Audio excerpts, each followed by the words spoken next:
स्वागत है आपका हिंदी कहानी घर चैनल पर। उस सुबह के बाद नेहा और रोहन भले ही दो अलग अलग शहरों में लौट गए थे, लेकिन दिल अब हर सुबह एक दूसरे से ही जागते थे और हर रात एक दूसरे को पढ़ते पढ़ते सोते थे। सुबह के गुड मॉर्निंग मैसेज से लेकर रात की अधूरी बातों तक हर चैट एक नई नज़दीकी बन गई थी। रोहन अक्सर नेहा से पूछता, अगर उस रात बस में मैं तुम्हारे पास नहीं होता तो? नेहा हंसती और जवाब देती तो वो रात बस एक लंबी नींद होती। लेकिन अब वो याद बन चुकी है जो दिन में भी मुस्कुराहट दे जाती है। उनकी चैट्स कभी शरारती होती, कभी भावुक, कभी वो तस्वीरें शेयर करते, नेहा सुबह की कॉफी के साथ, रोहन अपनी किताबों के बीच। कभी कभी तो बस टाइपिंग टाइपिंग टाइपिंग और फिर एक प्यारा सा वॉइस नोट, याद आ रहे हो? बहुत। ऐसे ही 6 महीने बीत गए और फिर एक रात चैट पर एक नया सवाल आया। रोहन, नेहा, मिलोगी मुझसे फिर से? नेहा, इतना पूछ क्यों रहे हो? जगह बताओ, तारीख बताओ, मैं आ जाऊंगी। रोहन, उसी शहर में जहां पहली बार बिछड़े थे। 14 फरवरी, वैलेंटाइंस डे पर। नेहा की उंगलियां कुछ पल की चुप्पी में रुक गईं। फिर जवाब आया, डन। उस रात को फिर से जिंदा करेंगे। 14 फरवरी, 6 महीने बाद स्टेशन वही था, लेकिन अब नेहा और रोहन अजनबी नहीं थे। नेहा ने हल्के गुलाबी रंग की साड़ी पहनी थी, बाल खुले, होठों पर वही हल्की मुस्कान और आंखों में थोड़ी नमी और इंतजार। रोहन नीली शर्ट और हाथ में गुलाब लिए सामने खड़ा था। उसे देखते ही नेहा की आंखें भर आईं। दोनों बिना कुछ कहे बस एक दूसरे की ओर बढ़े और गले लग गए। वो 6 महीने की दूरी उस एक आलिंगन में पिघल गई। तुम वही खुशबू लगाकर आए हो, नेहा ने रोहन के सीने से लिपटे हुए कहा, क्योंकि वो रात अब सिर्फ याद नहीं, आदत बन चुकी है। 14 फरवरी की शाम स्टेशन से निकलते वक्त रोहन ने एक टैक्सी बुक कर ली थी। नेहा ने बस इतना पूछा, कहाँ ले जा रहे हो? रोहन ने उसकी आंखों में देखते हुए कहा, वही जहां इस बार किसी सीट की सीमा नहीं होगी, बस तुम और मैं। नेहा मुस्कुरा दी। उसकी धड़कनें तेज थीं, जैसे पूरे दिन इंतजार कर रही हों उस एक पल की जब वो फिर से उसी इंसान के करीब होगी जिसके साथ वो एक रात जी चुकी है। और अब एक रिश्ता। कमरे में हल्की मध्यम रोशनी थी। रोहन ने पहले ही मोमबत्तियां मंगवा ली थी। अंदर घुसते ही हल्की सी महक ने माहौल को संजीदा और गहरा बना दिया। खिड़की से बाहर का नजारा शहर की टिमटिमाती लाइट से सजा हुआ था। नेहा ने अपने बाल हल्के से सुलझाए और पर्स टेबल पर रख दिया। रोहन पीछे से आया और धीरे से उसके कंधों पर हाथ रखा। क्या तुम फिर से वही रात जीना चाहती हो? रोहन ने उसकी गर्दन के पास धीमे से फुसफुसाया। नेहा की आंखें बंद हो गईं। उसने बस सिर हिला दिया, हाँ मैं। रोहन ने धीरे धीरे उसके कंधे से साड़ी का पल्लू पीछे सरकाया और उसकी पीठ पर हल्की सी उंगलियों की थाप दी। नेहा की सांसें गहरी होने लगी। वो पल ना बहुत तेज था, ना बहुत धीमा, बस इतना भर कि हर स्पर्श उनके बीच के हर एहसास को फिर से जगा रहा था। रोहन ने नेहा को पलटा, उसकी आंखों में देखा और कहा, इस बार अलविदा नहीं कहूंगा, कम से कम मन में तो बिल्कुल नहीं। नेहा ने धीरे से उसकी शर्ट के बटन खोलने शुरू किए। अगर इस रात का कोई अंत है तो सिर्फ सुबह की पहली किरण, और तब भी मैं चाहूंगी तुम यहीं रहो।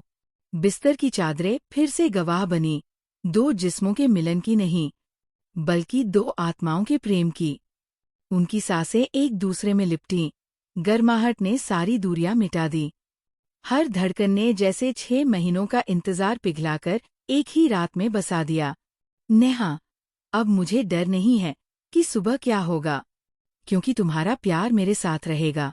रोहन, और मैं तुम्हारा वादा हूँ जो हर रात तुम्हारे तकिए पर सिर रखे रहेगा। रात बीतती रही, चांदनी खिड़की से झांकती रही और उनके बीच सिर्फ खामोशी थी, गुनगुनाती, सुलगती और समर्पित। सुबह की हल्की धूप खिड़की से कमरे में उतर रही थी।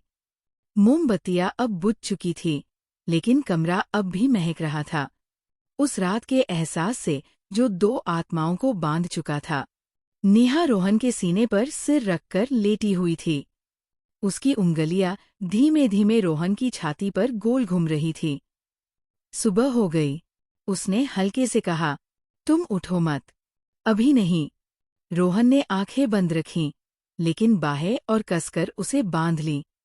कुछ देर बाद दोनों साथ उठे, कपड़े पहने, कॉफी मंगवाई, लेकिन अब बातों में वो चंचलता नहीं थी।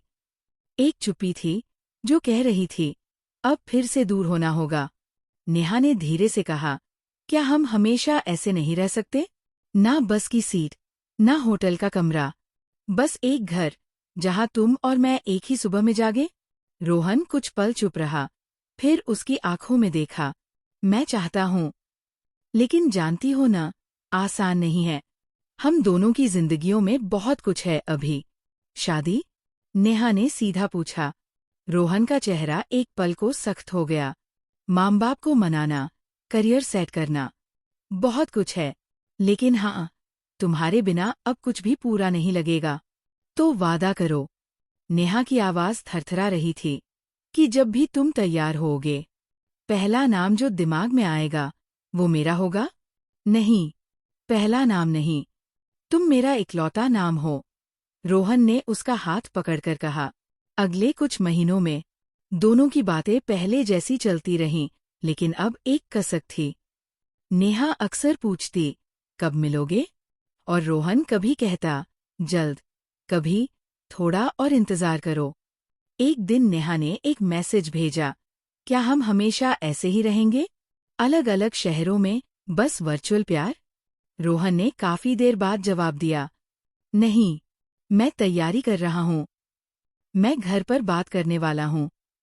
डर लग रहा है, लेकिन तुम्हारे बिना तो मैं अधूरा हूं। नेहा की जिंदगी अचानक जैसे थम सी गई थी। सुबह उठकर मोबाइल देखना, दिन भर मैसेज नोटिफिकेशन का इंतजार करना, रात को नींद से पहले उसका चैट खोलकर आखिरी मैसेज पढ़ना, ये सब उसकी आदत बन चुकी थी। पर अब 6 महीने हो चुके थे, रोहन का कोई मैसेज नहीं, ना गुड मॉर्निंग, ना मिस यू, ना मैं आ जाऊंगा जल्दी। नेहा ने बार बार मैसेज किए थे, तुम ठीक हो ना? क्या हुआ रोहन? प्लीज कुछ तो बोलो। क्या मैं कुछ गलत कर बैठी? बस एक बार बता दो कि तुम ठीक हो। लेकिन हर बार बस सीन भी नहीं, सिर्फ सन्नाटा। उस रात नेहा अकेले अपने कमरे में बैठी थी। डायरी में उसने लिखा, कभी सोचा नहीं था कि वो रात मेरी आखिरी याद बन जाएगी। उसकी बाहों में जो सुकून था, अब वो यादों में उलझा है। क्या वो मेरी दुनिया से चला गया, या कहीं खुद अपनी दुनिया में उलझ गया? वो अक्सर अपनी और रोहन की पुरानी तस्वीरें देखती। वो होटल वाली सेल्फी, बस में चुपके से ली गई वो मुस्कुराती तस्वीर, और वो वॉइस नोट जिसमें रोहन ने कहा था, तुम मेरी रात की नींद भी हो और सुबह की पहली रोशनी भी। अब वो सब बस स्मृति बन चुका था। एक दिन उसकी सहेली सिया ने पूछा, अब भी उसका इंतजार कर रही है? नेहा ने जवाब नहीं दिया, बस आंखों में नमी लिए चुपचाप मुस्कुरा दी, अंदर से टूट रही थी, लेकिन किसी से कह नहीं पा रही थी। हर दिन एक इम्तिहान था, हर रात अधूरी, हर सुबह सूनी। अब नेहा ने फैसला किया था, अब नहीं, अब मैं खुद को फिर से बनाऊंगी। अब मेरी खुशी सिर्फ मेरे लिए होगी। अगर रोहन लौटे तो अच्छा, न लौटे तब भी मैं खुद को नहीं खोने दूंगी। लेकिन तभी 7वां महीना शुरू होते ही एक पुराना नंबर से मैसेज आया, नेहा, अगले भाग के लिए जुड़े रहें चैनल के साथ। चैनल पर नए हैं तो सब्सक्राइब करें और कमेंट करके बताएं कहानी कैसी लगी।